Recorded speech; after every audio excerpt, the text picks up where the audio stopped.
Chengete Mwari wenyasha wakugonese. Our scripture reading tonight is coming from the book of Genesis 39. Genesis 39. Genesis 39.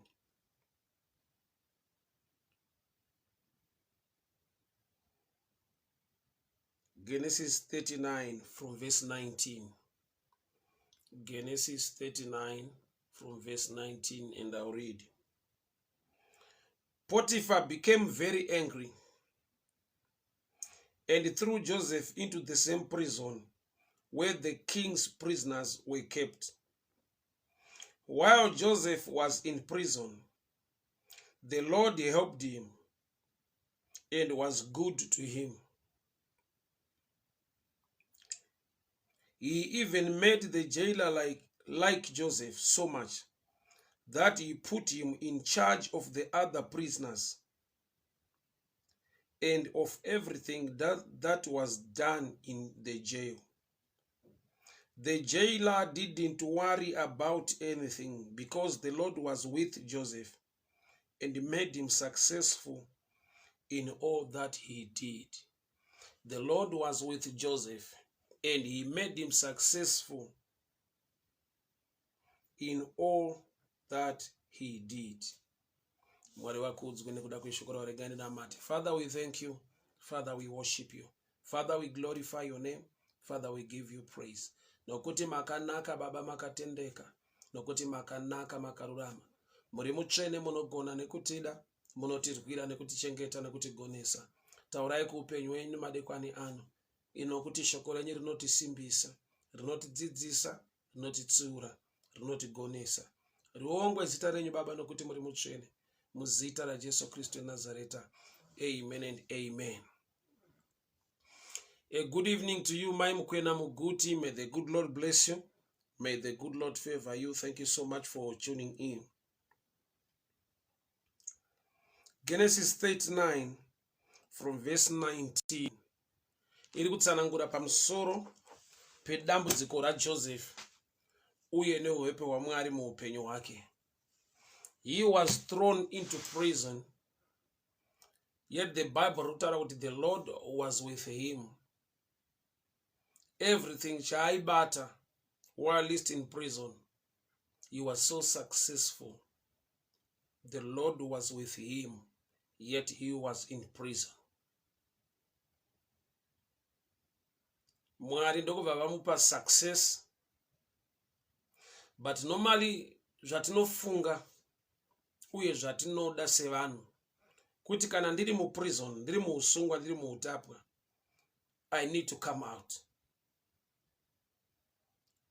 Chandinoda kubuda mudambudziko, chandinoda kubuda muchallenge yandasangana nayo. So kana shoko richiti the Lord was with him and he was successful in whatever pane chero chaaita, while at least he was still in prison. It's so shocking to our mind and our common sense and our reasoning. Why? Because chatinoda uye chatinoziva ndechekuti if the Lord is with you, haangakusiye uri mutorongo, haangakusiye uri mujeri. But pano shoko riri kuti he was in prison, the Lord was with him, and he was successful pane zvese zvaaita nokuti Mwari vaiva naye. Panganai Mavunzi, may the good Lord bless you. Dayton Lewis Nyabezi, may the good Lord bless you. Thank you so much for tuning in. So the Lord was with him and he was successful while at least in prison. Manera nasi ndoda tituonesane pamusoro pekugona nekuita kwaMwari. Sometimes we overlook that. Atinyatso uye atizvikoshese. We look down on that. Nekuda kwekuti kana vamwe vachitaura kugona kwaMwari mudambudziko ravakabviswa, iwo uchiri mudambudziko iroro, unogona kutotadza kuona kugona nekunaka kwaMwari nekuda kwekuti wakangoudzwa bedzi about the testimony yokuti Mwari vanoburitsa muutapwa, Mwari vanoburitsa muusungwa, which is true. Mwari vanoburitsa muutapwa, vanoburitsa muusungwa, but there is a level yokuti you must also appreciate kana wagona kuzvinotisa kuti although I'm still in trouble, although I'm still in prison, but there is success, grace and favor in my life to an extent yokuti I'm not yet out, but I can see what God is doing.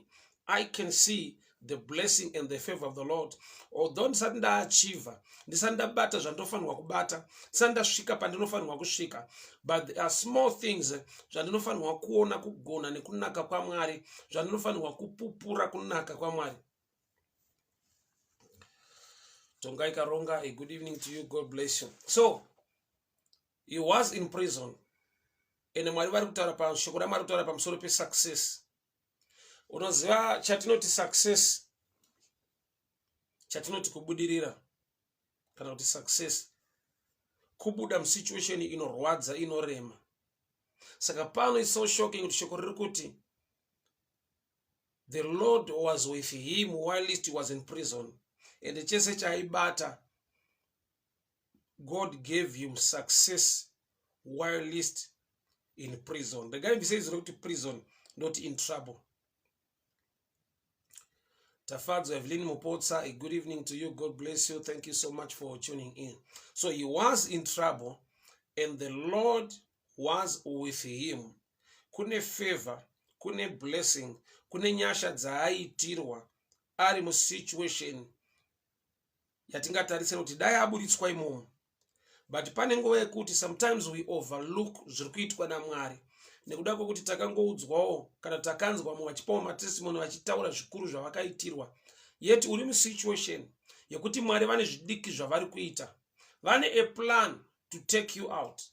But nekuda kwokuti vane a strategy, vane kumwe kuita kwekuti hausi kubuda nhasi, nyange usati wabuda mujeri, nyange usati wabuda muchallenge yauinayo, but already can you notice the blessing and the favor of the Lord? Zvakanaka zviri kuitika. It quickly reminds me the book of Ruth. Kuti Ruth nyangwe anga asati arorwa naBoaz. Ruth nyangwe angari a gleaner mumunda maBoaz achinhonga zvasara. There was a time yaka experience a favor. Kwete kuti akabviswa from the last part yekuita gleaning. But pane nguva yekuti even Boaz instructed his people, vanhu vake vanga vari mumunda, kuti vapote vachisiya, not by mistake, because the gleaners vanhu vaipika zvaisiwa by mistake or by error nemaharvesters. But Boaz wakainstructa the harvesters kuti aipotai muchisiya maune so that Ruth agone kuwana. So Ruth akapedzisira akuharvesta, but asina a title yekuti a harvester, achiri a gleaner, but ane lifestyle ya harvester, nokuti wanga waakuwana zvinowanikwa nemaharvesters, iye achinzi a gleaner. So the blessing yakatanga kubata nekumanifesta muupenyu hwake, but haana kubviswa from the last part kuuya to the front. Zvaivako mumazuva acho ndezvekuti shirikadzi kana kuti nherera ndo vaitenderwa kupinda mumunda kana vanokohwa vapedza, so that vanhongewo zvakasara by error. But this time munhu yari mumunda ende kune vatoudzwa kuti you must leave something for her. Hama dzangu, pane nguva yekuti vamwe vanogona kuenda kumberi kwechechi vopupura zvavaitirwa naMwari, vabuda musituation yauchiri. So iwe unopedzisira waakuti no, I will testify when things are okay. But there are times yekuti when you are mature, when your spiritual eyes are open, you can still notice and see the blessing and the favor of the Lord iri kubata muupenyu wako, although you are not yet out of that situation. It also reminds me issue yemukadzi aiva the issue of blood. Why? Because she was a survivor. Anga akatakura grace to an extent yekuti anga achibleed for 12 years, but still she was still standing. I'm sure we all know, we are all aware, kuti bleeding for 12 hours is something else. Bleeding for a year is something else. Just imagine for 12 years somebody bleeding and still standing. And pana baba vakauya nemwana wavo zvikanzi uyu zvikamubata zvinomwisira mumoto nemvura. Ndakauya naye kuvadzidzi venyu vakamutadza. It's true, vadzidzi vatadza hongo, but iro dambudziko racho ramutadza mwana uyu, nokuti he is still standing nekuti zvikati mumoto, moto wacho unomusiya ari a survivor. Zvikamuti mumvura zvinongomusiya ari a survivor. Nenyaya yekuti dzimwe nguva kune ari ahead of you apupura zvaakaitirwa naMwari, ataura nyasha dzekuti ndakaburitswa musituation iyi, but pane nguva yekuti musituation iyoyo urimo waakutotadza kuona zvandingati zvidiki zviri kuitwa naJehovha zvinokipa your faith and your trust in him. We are living in a time, or we are a generation yekuti mumwe akapupura pamusoro pemotokari yaakatenga. It's hard for somebody without a car kuti agono kupupura nyasha dzaari kuona dzichiitwa naMwari even asina motokari. Why? Nokuti tasvika pa level, pa stage yekuweya matestimony inenge a bit of competition, kana kuti taure pamusoro pezvinhu zvihombebedzi. He is the God anointa zviombe. Is also the God who can do small things but in a good way. The same God who created the elephant is the same God who created an ant. Mwari vakasika nzou ndo Mwari vakasika shoshe. Mwari vakasika a hippopotamus ndo Mwari vakasika a mosquito. Zvekuti mosquito painotenda Mwari nechipo cheupenyu, the same with a hippopotamus or an elephant. So there are times yekuti tinotadza kuona why nekuda kwekuti pfungwa yedu yatinoti breakthrough when you are a prisoner is when God open a door of freedom and you move away. Saka kuti uchigona kunotisa nekuona kuti God is doing something in my life, nyasha idzodzo nefevha unogona kutadza kuzvinotisa. Why? Nekuda kwekuti chaunongofunga kuti idzi ndo nyasha, uku ndo zvaunenge waitirwa naMwari zvakanaka, is when you are out of the prison. So kana shoko richitsanangura kuti the Lord was with Joseph and he was successful. Success zvoreva kuti iri ma stages nema levels. But nekuda kwekuti you are living in a society ine competition, ine kucompare nekuonesana kuti ninga akaita zvakati, ninga akachiva zvakati, ninga akagona zvakati. We are at a stage yekuti tikanzwa mumwe achitaura nhau yekuti ndakaburitswa mujeri, sapona Silas, tikazonzwa incident ya Joseph, tinongotarisira kuona ruoko rwaMwari when he comes out of the prison. Handiziva ndiri kutaura naye, but the Lord is with you mudikani. Mwari vanewe. Wakaipa ngaarigere kukunyengera. The Lord is with you. The grace of the Lord is upon your life. Hongo hauna zvikuru zvinobatika zviri tangible zvaunganongedzere, but muzvishoma zviripo nezvidiki zviri kuitika. Can you see the grace and the favor of the Lord? Pasina zvikuru zvati zvabatika. Oza pane nguva yekuti pane kwaunotarisira kuti dai ndasvika. Hongo hausati wasvika. But what's keeping you moving in the right direction is the grace of God. Nekuda kwekuti when you ngatitore a picture yevana vaIsrael pavaburitswa muEgypt, vasati vasvika Canaan, along the way they had a lot of challenges, and the Lord was with the people of Israel. Pavari kukunda the Amalekites paRepidim, inhau yekuti Mwari une nyasha navo. So kune nyasha dzinokukipa in the right track, kune nyasha dzinokupa victory along the way. Why? Because the devil haangokufaita nokuti wasvika pa right place, anototanga kukufaita nokuti wabuda mu wrong place heading towards the right place. The Amalekites pavakatanga kufaita the Israelites, the reason for the fight was direction, not destination. Why? Because they were heading towards the promised land. So kune mademoni akareriswa to attack people who are in the right track. So there is a level yekuti unoatakwa kwete nokuti wasvika kana kuti waachiva, but unoatakwa nokuti you are in the right track, in the right place, or in the right direction.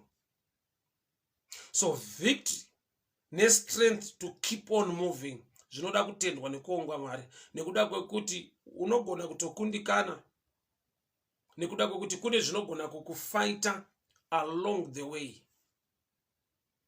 So distance yega yega yawafamba, you need to look back and thank God. Picture ye success already yaunzwa muupenyu hwako, ukaitarisa nekuda kwekuti kune vamwe vanotokundikana muroad march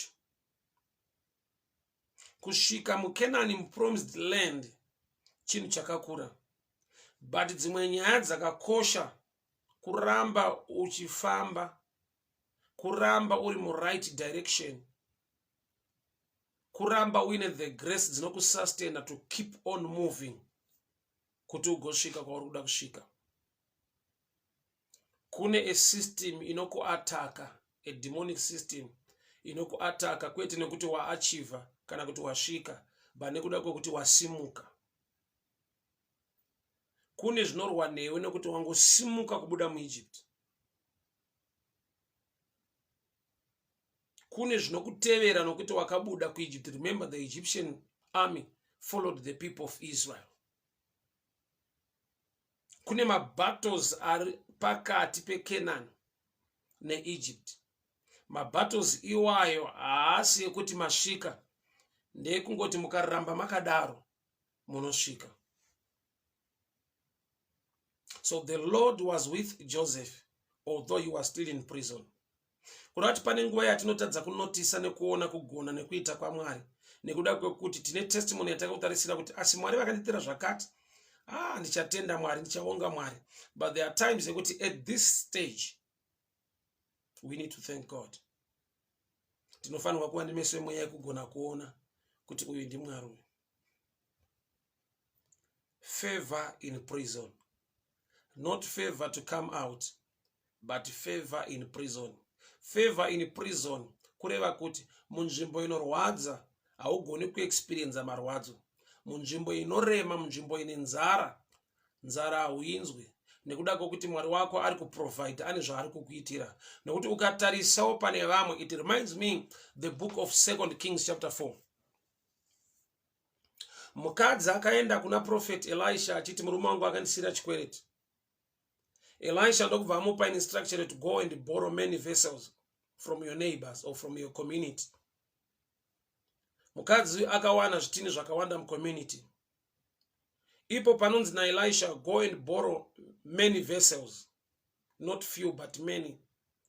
But prophetically Elisha ari kuti there are many vessels or empty jars among your neighbors or in the community.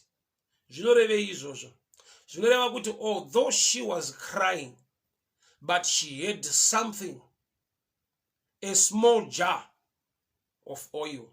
Yet the whole community was running dry. Her neighbors had empty jars. Zvoreva kuti vamwe vako vapa empty. But in our way, sometimes we don't celebrate what we have. Nekuda kwekuti we are not aware. There are some who are already dry and are not crying. Kune vanhu vajaira dambudziko ravo rekuti iwo unogona kutoshamisa kuti unochema nezvauinazvo, zvekuti kune vamwe vaa dry and they are used, they are no longer crying about it. So paakanzi go and borrow many vessels, that was a picture yakuti ari kuda kuoneswa kuti you are the one crying, although you are the better one in that society. Kurati hauna moyo wekuappreciate, une moyo wekungoti zvikangoti dzikirei zvikaita sekunge zvishoma, unonzwa sekunge Mwari vakurasa, hapana chiri kufamba. Gamba, the Lord is with you. Mwari vakuropafadza to an extent yekuti you still have something. Mafuta ako mashoma, but une mafuta. Haasi kupera, hausi kuzviona, nokuti vamwe vako vane mafuta, havasisina mafuta, vane zvitini. So Elisha ari kuedza kumuratidza a picture yekuti unoziva here kuti mafuta uri kuti a small jar of oil anosvika paanopera, zvekuti language yekuti a small jar of oil, it means you have something with you. The Lord has favored you to an extent yekuti there is a miracle in your house. Nekuti vamwe vese they've run dry, vane ma empty jars. and iwe uchausina empty jar, une a jar with small oil, but ndiwe wauya to complain. Kuna zvikava zvishoma to you, you call it nothing. Ndoda tinzwe language yamaya 2 Kings chapter 4. Vakatanga vatoti your servant is nothing. 2 Kings chapter 4, your servant is nothing except a jar of oil. Your servant is nothing except a jar of oil. All right. 2 Kings chapter 4 from verse 2. Tell me what I can do for you. Elisha said, what do you have in your house? Say, I have nothing but a small bottle of olive oil. Muromo wake akatoutrena kuti kana zvinhu zviri zvishoma zvakafanana nekuti hapana. Yet zvakatosiyana. A small jar of oil ne empty jar zvine a difference. So munhu kuti agone kuona nekunotisa kuti there is grace already in this house, anogona kusazviona nekuda kwekuti kwaari zvishoma zvakafanana nekuti hapana. Gamba zvishoma nekuti hapana zvitone mutsauko uye zvakasiyana. Unoti pane nyasha dziri kumusustena to an extent kuti mafuta ake haana kuwanda, ane mashoma. Haana akawanda, ane mashoma. So miracle yakavigwa mumashoma. Mune nyasha dzirimo mumafuta mashoma ekuti angaramba achinzi mashoma but kwete kunzi hapo. Nokuti to some they don't have that grace. Why? Avo mafuta anongopera but uyu haapere. Miracle yakavigwa muzvishoma. Blapimba za mfumo wanga Mulungu akudariseni zikomo kwambiri. Thank you so much for tuning in. So pane nguva yekuti hauna zvizhinji but kuziva kuti kune mweya unopedza zvinhu unogona kusauziva. You begin to complain about something small, yet there is a stage in life yekuti unogona kuzoshaya something small woenda pa stage yekuti nothing. So hausi pa stage ye nothing and you don't see the grace and the favor. Why? That's why Elisha agati, we are going to perform a miracle nekuda kwekuti you have something small, kuda you have where to start. Unapo pekutangira. Nyasha dzakusustena kusvika pa stage yekuti pekutangira unapo. So mukadzi uyu haana kunge aziva kuti muupenyu hwake mumba make mune munana urimo, mune nyasha dzirimo, mune success yakadururwa naMwari yekuti nyangwe akasiyiwa nechikwereti asisina murume but mafuta ake haapere. Mucommunity yaari vamwe nekuda kwekuti nyangwe vaine varume but they were running dry. Vanga vaane ma-empty jars. So pane nguva yekuti the miracle is hidden in small things. Pane nguva yekuti Mwari havasi kuita zvizhinji mauri, asi vane nyasha zhinji pazvishoma zviri pauri. Pane nguva yekuti Mwari havasi kuita zvikuru kana kuti hausi kubata mari zhinji, but pashoma yauinayo wakapiwa nyasha zhinji dzekuti unogona kutova successful nokuwana achievement. Dai waigona kuita research nekubvunza vamwe nekuona zviri mune vamwe, kana pasina nyasha nyangwe munhu akabata zvizhinji result iripo inorwadza than munhu ane zvishoma ane nyasha zhinji. John chapter 6.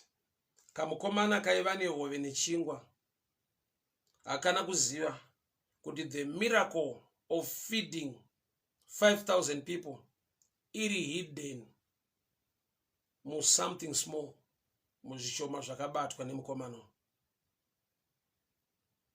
So Joseph was successful, yet he was not yet out of the prison. The Lord was with him, yet he was not yet out of the prison. Mwari vaiva naye, nyasha aiva nadzo, Mwari vakakonzera kuti ave successful to an extent yekuti the jailer haana zvimwe zvaaita. Why? Because Joseph was now in charge. So promotion, but is still in trouble. Favor, but is still in prison. Favor yakadaro hama dzangu, let's be honest, inonetsa kuona. Nokuti favor yauri kuda I better salary. Favor yauri kuda I promotion. But pane nguva yekuti better salary isati yauya, there is grace upon what you handle. Nokuti ufunge zvikapiwa mumwe munhu izvozvo, he cannot survive.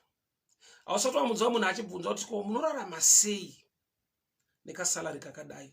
Unorarama sei munyika yakaoma kudai nezvakati zvishoma zvaunobata?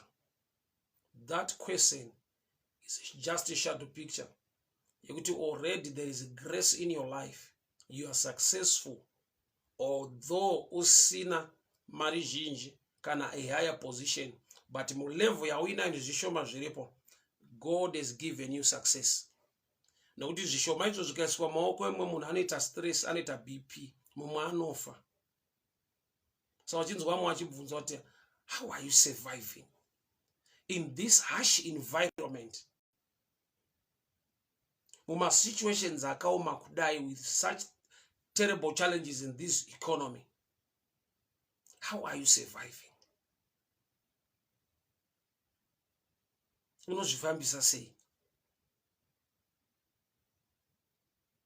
Yet there is grace and success inogona kuiswa munhu naMwari. Vanhu vachimuona vari kunze havagone kutomboziva iye ari mukati mesituation.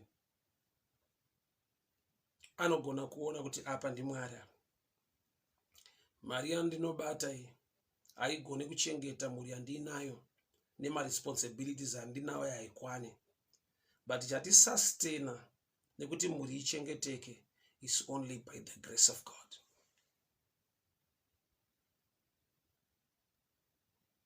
Isu family takaberekwa 666. My father was a gardener. Salary yao was far beyond kuti ungatarisire kuti a man angabereke vana 6 vakaenda kuchikoro, vakawana zvekudya, vakawana zvekupfeka.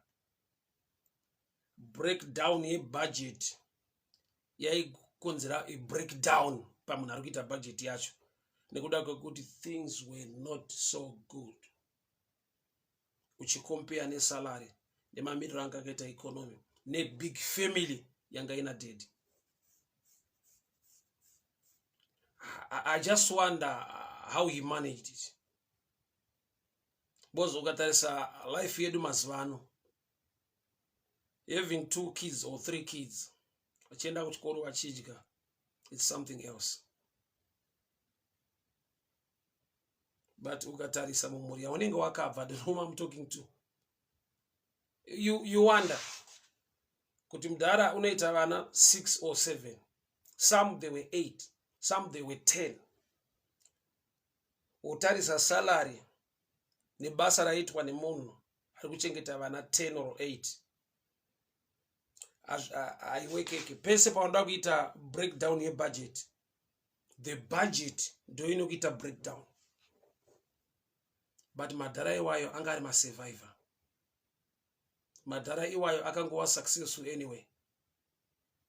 Vamwe vana vaunoona nhasi vava varume vakuru, vava vakadzi vakuru, vaa successful muupenyu, vakarerwa nevabereki vanga vasina a better salary, vakarerwa nevabereki kana kuti vakabuda mumhuri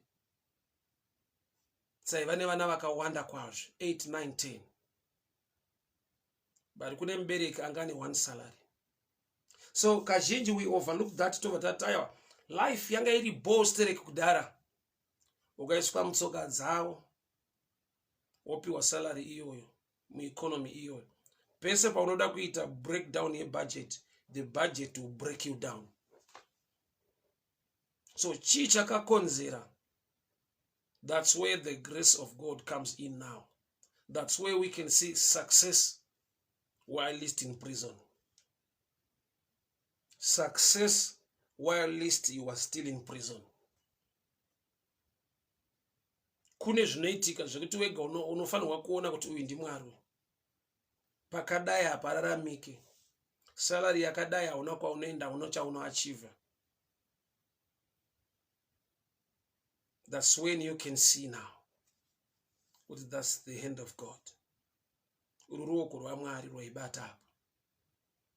Sa nemwe nguva wanofunza kuti nguva lucky or the economy was favorable. Having 8, 10, 6, 7 kids as a gardener, no matter kuti economy uri kuti yakanaka sei, zvasingabudi zvakanaka. So pane nguva yekuti the grace of the favor of God inenge iri paupenyu hwako, kwete nekuti you are a believer kana kuti you pray so much, but because God is a good God. Jesu haana kuronga kuenda kumba kwaZakeo nekuti Zakeo was a good man. Wakaenda kumba kwaZakeo nekuda kwekuti iye akanaka, haadi kusiya Zakeo ari musituation yaari. That's why iye ari mumba maZakeo akati today salvation has come to this man. Zvoroti kunaka kwaMwari kwakasvika mumba maZakeo kukachinja kushata kwaZakeo. Imagine a society yaakaroba akabira for a long time, but Jesu wauya mumba make ndopa anoti I'll return back whatever chandakatora. That's not the nature of a corrupt man, to give back to the society. That's the nature of God, changing the corrupt man to be a good man. Pastor John Piri, may the good Lord bless you. Thank you so much for tuning in. Joe Kuda Uton, may the good Lord bless you. Thank you so much for tuning in. So Shokurati, the Lord was with Joseph, and the Lord made him successful, yet he was still in prison. Kurati zvakakukomberedza nezvinosunga nezvinoomesa upenyu zvingangodaro zviripo, but can you see or can you notice the goodness of the Lord or the favor of the Lord upon your life? Isu kazhinji pfungwa yedu inototiudza kuti kana Mwari vanewe, kana vakakuwanira nyasha, you will come out of this trouble. Mwari vakakuwanira nyasha, you will be elevated. We love and we trust and we believe the God of promotion, the God of increase. But pane nguva yekuti uri a slow mover. 2 Kings chapter 7, kubva verse 7. The 4 lepers havana kumhanya, vanga vasina strength or power. The Lord God joined them. Zvokuti the Syrian army yakanzwa sekunge kuri kuuya an Egyptian army or the chariots of Egypt, yet there were 4 lepers. Mwari haana kuwedzera pace, speed. Mwari haana kuvapa simba, power. Mwari akakonzera kuti the Syrian army inzwe sekunge kuri kuuya the chariots of Egypt. Avarume andovonga vakatozvishamisika neresults yekuti vasvika mukempi yeSyria and there was nothing, there was no one. Vakaluta all the camp, vakaendesa good news to the town of Samaria. Also, there are times yekuti the result must tell you that the Lord God is with you. Zvimwe zvaunosangana nazvo muupenyu, nekusangwara, nekusafunda, nekushayiwa hama, but zvimwe zvaunosangana nazvo muupenyu ngazvikupe kunyumwa kuti the Lord is on my side. Nokuti izvo hazviwanikwe netype yangu, izvo hazviwanikwe mumazuva akadai. Ukangoona wasangana nazvo, it's all by the grace of God. But dzimwe nguva inauye kuti hatidi kutarisa musociety, hatidi kuona kuti kunze kwakamira sei. We just start by complaining kuti I've got a small jar of oil, yet the city is dry, and you are the one carrying the solution for that town.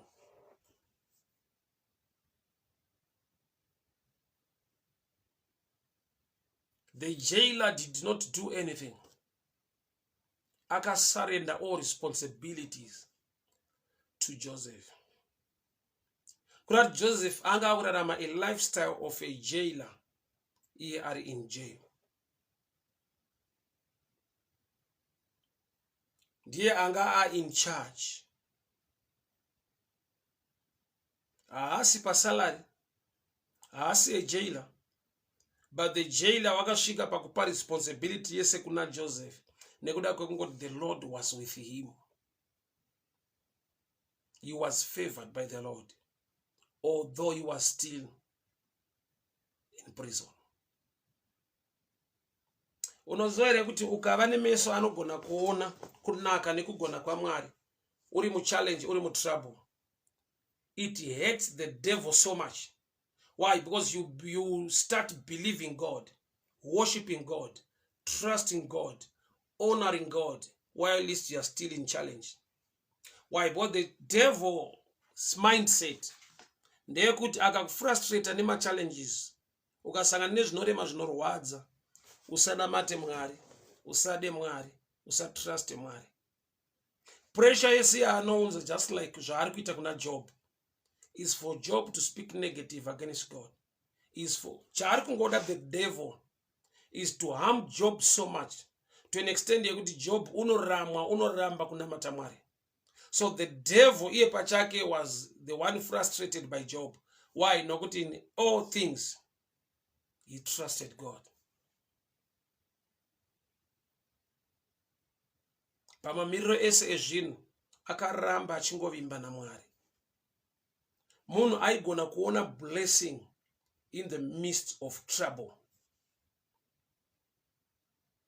Blessing iri papi kana munhu aine nzara. Blessing iri pa gift of life.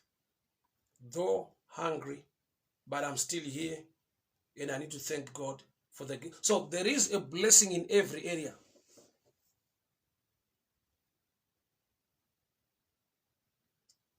Challenge nezvimwe zvese zviri negative muupenyu ngazviregedze kukuvhara meso kuti utadze kuona zvakanaka zviri kuitwa naMwari muupenyu wako. Machallenges nematambudziko anopushwa newakaipa kuti munhu arambe Mwari, asatruste Mwari, kana kuti munhu atadze kuona kunaka nekugona kwaMwari. Hama dzangu, Mwari ndi Mwari wakanaka, Mwari ndi Mwari wakatendeka. In the midst of trouble, can you see kuti pane area dzauri kuva successful by the grace of God? Now the Bible writes Joseph was in prison, yet the Lord was with him. He made him successful in whatever chaaita while he's in prison. His testimony yatakamirira ndiye kuti Mwari amuburitse mujere. But pane testimony iripo inogona kuwanikwa ari mukati mejere. Oza pane pekuti unosangana nezvinouraya, soregera kukuuraya. But woshaiwa meso emweya ekuona kuti the problem of the challenge I'm facing yakauraya vazhinji, but I'm still here and I'm still standing. Pane nguva yekuti, can you notice the blessing and the favor of the Lord? Even munguva yekuti wakakomberedzwa neurwere. He was in prison, but the Lord was with him. He was successful in whatever chaaita. Haasi kuburitswa mujere. Kubuda ndokwatinoda. But pane pekuti jeri rinobva raburitswa maari. Akararama a lifestyle of a jailer. Iye ari in jail. Nekuda kwekuti Bible rati the jailer surrendered everything to him.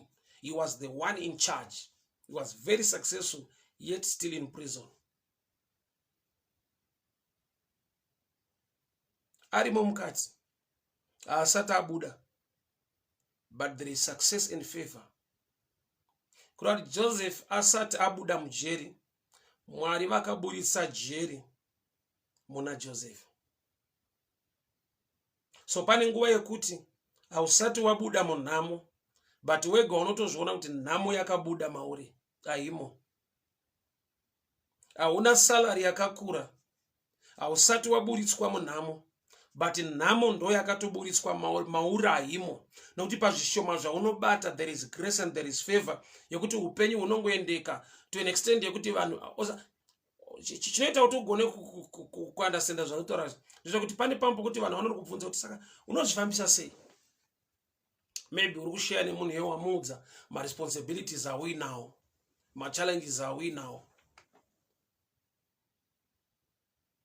Tine mwana watete akazodai, tete vakashaika, ndiri kumuendesa kuchikoro. Tine munin'ina akazodai, ndiri kumubhadharira zvakati. Kuno ari kuita degree rakati, ndiri kumuendesa kuchikoro. Pane nherera yakasiwa kumusha, ndiri kudai. So ana baba ndiri kuvaitira zvakati, ana mama. My responsibilities, they are too much. But you are moving on. Zviri kuendeka zvakadaro. Zvoti wega unotoona, ndataura ndikati pane pekuti ukada kuita budget, ukada kuita breakdown yebudget, it is the budget that will break you down. Saka utombotanga kutora ballpoint woda kuti rero ndite breakdown yebudget yangu. Budget yacho ndio ingatoita iwe breakdown. Azviwekeke. So Jesu unobvunza vadzidzi vake, todini vanhu vari pano? John chapter 6 panotaurwa pamusoro pemari. Zvanzi mawages egore rese haakwani kuti tifidhe vanhu vari pano. Saka taona kamukomana kane chingwa nehowe but hazvikwane nenhamba yevanhu vari pano. In other words, vari kuti zviri zvemari hazvibudirire, zviri zvemaresources hazvibudirire. Asi Jesu wakati kudii? Tell people to sit down. Hamusi kugarira kuti mari inokwana, hamusi kugara kuti maresources anokwana, muri kugara kuti nyasha dzaMwari dzakukonzera kukwana kwazvo.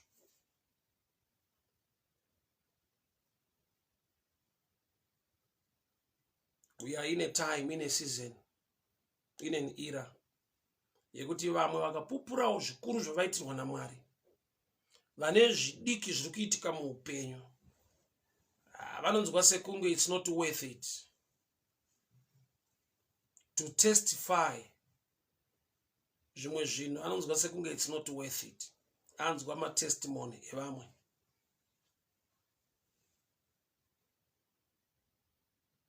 So kana vamwe vachipupura kuti Mwari vakatibvisa mujeri, we are now free, zvakaoma kuti Joseph apupure kuti ndiri kuona nyasha dzaMwari, success yaMwari muupenyu hwangu irimo, iye ari in prison.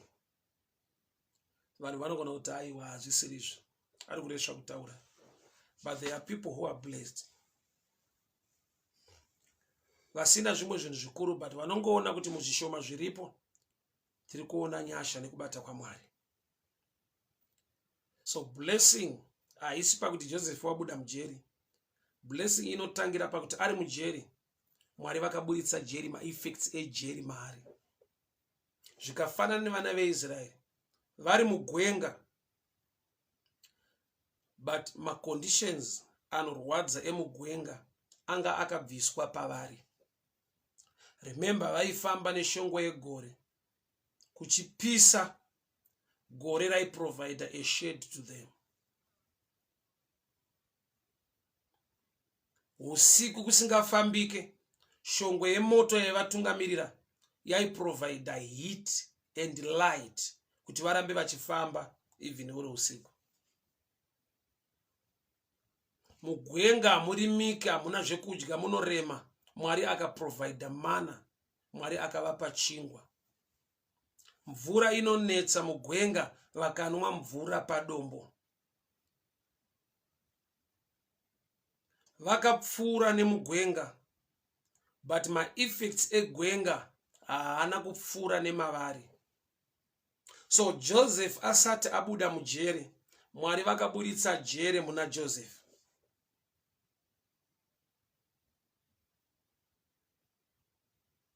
So pane nguva yekuti hongu hausati wabuda musituation yauri, but situation yacho yakatoburitswa mauri. Hauna maeffects emunhu anotambira mari shoma, haaoneke pauri. because your lifestyle is blessed of the Lord. He was in prison, and the Lord made him successful in whatever he was doing. As a prisoner, he was successful. Sandopanoita mubvunzo kuti what is success? What is achievement? What is success? Nokuti tine mastandards atinotaura sevanhu kuti ukaachiva zvakati ukaita zvakati muupenyu waa successful. Iri shoko rati he was in prison. Because the Lord was with him, he was successful. So what is success? Why? Tirurama life in a competition. Yekuti ineka kucompare nekuona kuti anani vakaitei vakachiva zvipi. Saka uyu ari so successful. Ukazvitarisa, Jesu wauya panyika achitaura pamusoro paJohn. Anoti hakuna wakaberekwa nemukadzi angakompewa naProphet John or John the Baptist. He was the greatest among all the prophets. John was the greatest. Who greatest wake uri papi? John. Why? Because even his death, he was beheaded. Soro wakadamburu. Success yake among all prophets iri papi. Not when it comes to miracles, I don't see my miracles arguitwa na John the Baptist. He was just baptizing people and preaching at a desert place at a Jordan River. Yet Jesus about among all born of a woman, no one is greater than John. Yet ukatarisa Elijah, Elisha, ukatarisa vazhinji kumashuro, Isaiah, Hosea, Ezekiel, Jeremiah, vakaita ma-exploits, vakaita zvikuru. Asi Jesu unoti hakuna kune vakaberekwa nemukadzi greater than the prophet John. Greatness yake yanga iri papi? Ndo Paulo unoti denga kana chitaura pamusoro pe-greatness. Zvakasiyana nematariro atingaite isusu. Why? Because tirisu taigona kucompare ma-miracles. Taigona kutarisa zvimwe zvinenge zvakaitwa. But guess what? Jesu ari kuti there is no one greater than John. Greatness iri papi? He showed people Jesus. Haana kungoparidza bedzi, but wakanongedzera kuti gwayana renyika, gwayana rinobvisa zvivi zvenyika. Waitaura kuti ari kuuya shure kwangu andigone kusunga tambo yebhutsu dzake. Wakaratidza vanhu ruponeso, wakaratidza vanhu Kristu. Iro gwayana renyika, gwayana ritora zvivi zvenyika. He showed people salvation. He showed people Jesus. So that greatness yese panhau dzekunamata is when we introduce or when we show people Jesus. Hakuna achievement ingadarike salvation to humankind.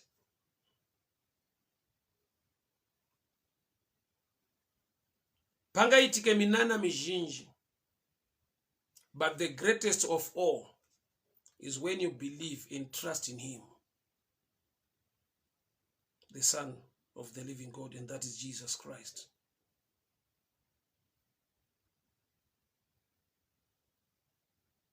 Pasina kana mamiracles aitwa na John, greatness yake ndeyekuti ari kuratidza vanhu panobva internal life, ari kutaridza vanhu panobva upenyu usingaperi. Asi dai taiva vanhu tichikompera, taiva vamwe vaitaura pamusoro paEzekiel, vamwe paIsaiah, vamwe paNehemiah, vamwe paJeremiah. Asi Jesu unoti among all born of a woman, none is greater than John. Why? He showed people the way, the truth, in the life. So topane success yake baba.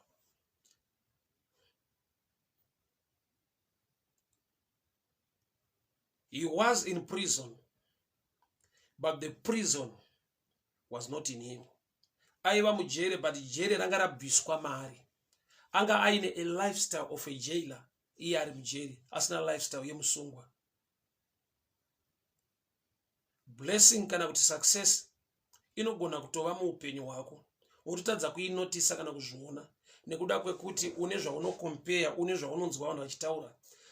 Kana wadai muupenyu wasimuka, kana wadai muupenyu Mwari akuwanira nyasha, kana wadai uri muupenyu Mwari vanenge vakuitira favor. There was a time and I minister per street. Tichitaura sermon yandakatotiwo futi, what is success? Ndakandabva pakutsanangura what is a blessing. Nekuda kwekuti Jacob achibva kumba kwaLabhani akabva aine mhuri, akabva aine mombe, aine makwai, aine zvipfuyo zvakawanda. Asi paakasangana nemutumwa akati handikusiyei kusvika mandiropafadza. So ndaita mubvunzo wekuti what is a blessing? Nekuti kana mumwe munhu achichemera kuropafadzwa, izvo Bible richiti anga ayambutsa mhuri yake, makwai, mombe, zvipfuyo zvese, asara ega anosangana nemutumwa oti handikusiyei kusvika mandiropafadza. So panoda kuti tive deeper in understanding kuti what is a blessing. Nondaifungidzwa kuti munhu akava nemhuri yakakura, akava nemaresources, akava nemombe, akava nezvipfuwo, akava nechiachiva. But Jacob wakasvika pakudiscover kuti chinonzi success zvichida muupenyu hwangu hachimo. People of God, hear me very well. Pane patanyarara tikatadza kutenda Mwari nekurumbidza Mwari, nekuda kwekuti tinoona nekukompera zviri mune vamwe muupenyu, toona sekunge Mwari hana zvaari kuita matiri, hatina nyasha dziri patiri. Yet you can be successful in prison. Uri musituation yekuti vanhu vakakuona vanokunzwira tsitsi, asi iwe kana wakuimbira Mwari wako, kutambira Mwari wako nekufarira Mwari wako, people are surprised kuti anozvifambisa sei nenhamo yake nemasituations ainawo, inda maari mune joy nekufara musituation iyi. Unenge waakuziva kuti ndiri mujere, asi jere harisi mandiri, ndine nyasha dzandinadzo, ndiri musituation yandiri ndega ndinodziziva nekuzviona. Baba Rujuwa, a good evening to you. May the good Lord bless you. Pakadiko pa Canada. Mwari wakiitire nyasha. Lenama Simba, may the good Lord bless you. Thank you so much for tuning in.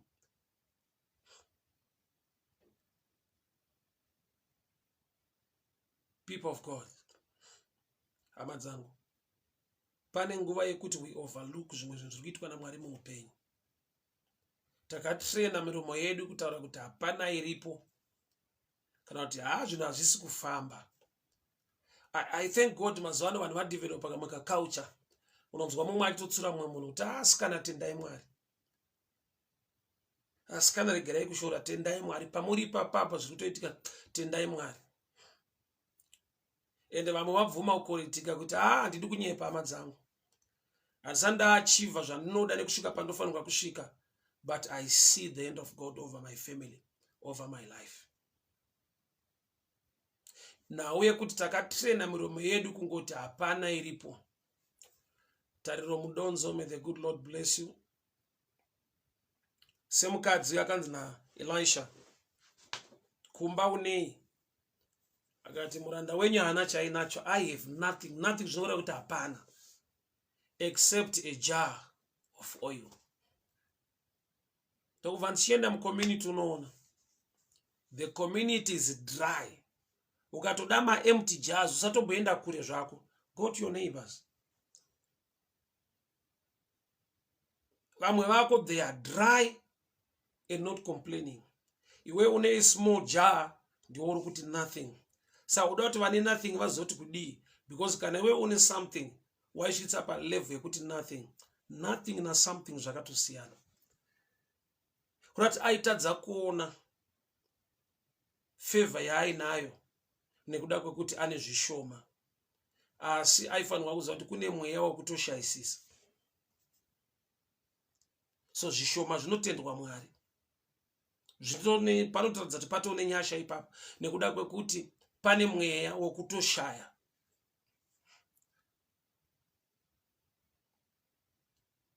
Nothing is stage inotosvikwa.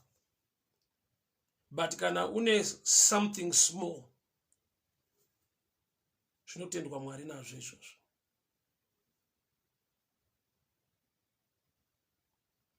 May the good Lord bless you. Mai Murwira Nyamonda, God bless you. Thank you so much for tuning in. Hama dzangu Mwari werugare wakuchengete. Mwari wenyasha wakugonesei. Ngativei nemweya wokuonga nekutenda Mwari. At whatever stage we are in life. Job wakaramba kuita bow to the plans of the devil. Akangoziva kuti as long I'm still here, still breathing, it's an opportunity to thank God and honor him. Marwadzo nekukwenya nezvipfuwo zvaparara nemhuri yaparara, it's a stage iripo muupenyu. But nekuti I'm still here, that's the picture of the grace of God upon my life. So I need to thank God and trust in him and believe in him.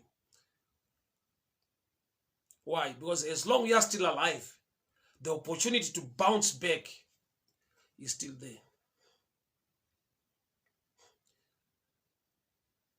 Kana ndiripo, iyo Mwari vacho vandipa upenyu, vanondipa upenyu, hazvivaremere kundipa whatever that is pertaining to life. Kana vandipa life yacho, vandipa chipenyu, vandipa upenyu. So Joseph was in prison, but the prison life, or the pressure of prison, or the pain of prison was taken away from him. He was still in, he was still there, but he was blessed. Sakashokurati, he was successful because the Lord was with him, yet he was still in prison. Luis Charema, may the good Lord bless you. May the good Lord favor you. Thank you so much for joining in.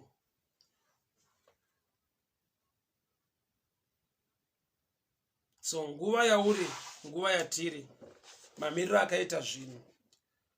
Wakaipa unogona kuzevezera mukati menzeve dzako. Kuti tarisa vamwe vako vaachiva. Tarisa favor yavaitirwa naMwari. Yet iwe utoriwo mufavor. But in a way kuti uri compare vanhu vari out of prison newe uri in prison. But the God of Joseph can favor you and can make you successful while at least you're still inside. But the first stage, I say kuita come out of prison. First stage, in a way kuti the prison will come out of you.